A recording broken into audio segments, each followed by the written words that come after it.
Can you talk a little bit about how common it is to find an NTRK fusion in the presence of another targetable mutation like EGFR or BRAF? Yeah, I think we don't entirely know, but I think that right now it is unlikely if a patient, for example, has a lung cancer patient who has an EGFR mutation or an ALK-ROS fusion, that they're likely going to have an NTRK fusion.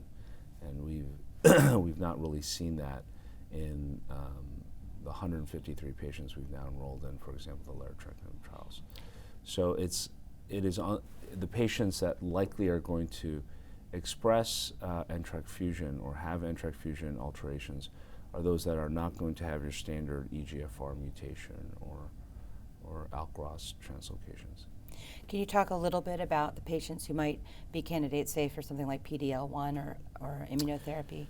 So there is a subset of patients with MSI high, particularly colorectal, that we saw in the series of patients that we enrolled in the larotrectinib studies that seem to have NTRK fusions. And there was a paper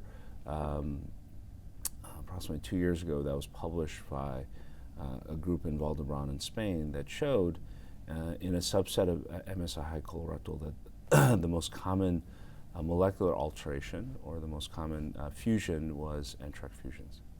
NTRK represents a unique potential target in broad spectrum of adult and actually pediatric malignancies.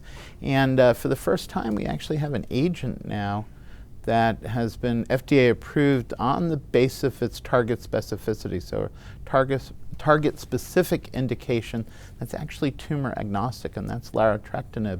Again, based on really exceptional activity against all of the various NTRK variants, NTRKs 1, 2, and 3.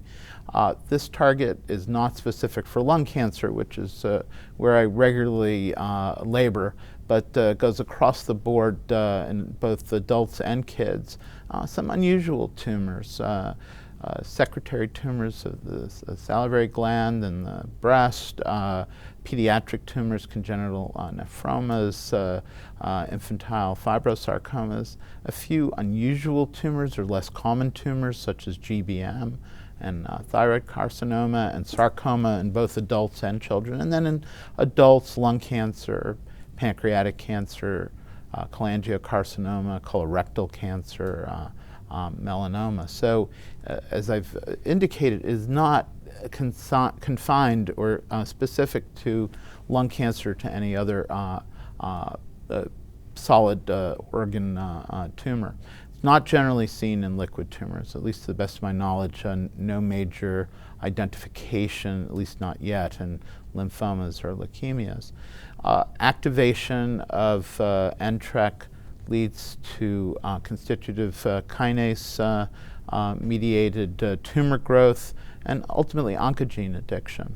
And on that basis, these targets like EGFR, like ALK, like ROS, can be potentially inhibited and can lead to the shutdown of tumor proliferation. So the NTRK rearrangements, as opposed to mutations, are generally mutually exclusive almost completely with each other, but also with other typical oncogenic drivers. You don't tend to see NTRK in the setting of ALK or ROS1. Although the data is still unfolding. I would not be surprised if we encounter patients who developed resistance to some of the other more common drivers and suddenly NTRK materializes. But by and large, they are mutually exclusive. Remember, these abnormalities are quite rare.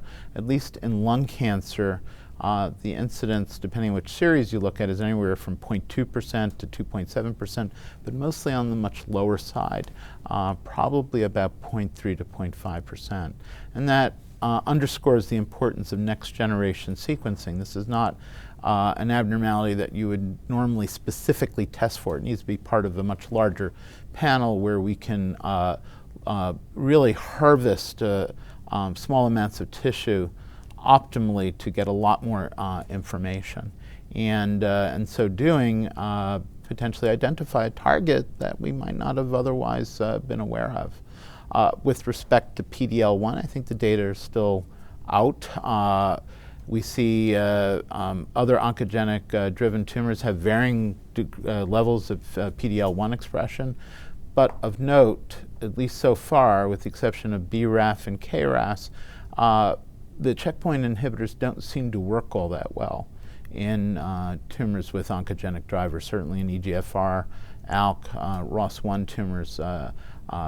The initial step is using a TKI, and then later going on to chemo at the time of progression, then only after that considering a checkpoint inhibitor. And I suspect the same scenario will apply to NTRK positive non-small cell lung cancer. So can you describe a little bit of the mechanism of action and the scientific rationale for how TRK inhibitors are developed?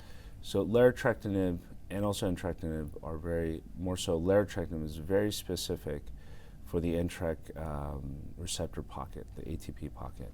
And its half-life, although is slow, it actually binds very tightly to the actual pocket and blocks this constitutive signaling that truly drives many of these cancers.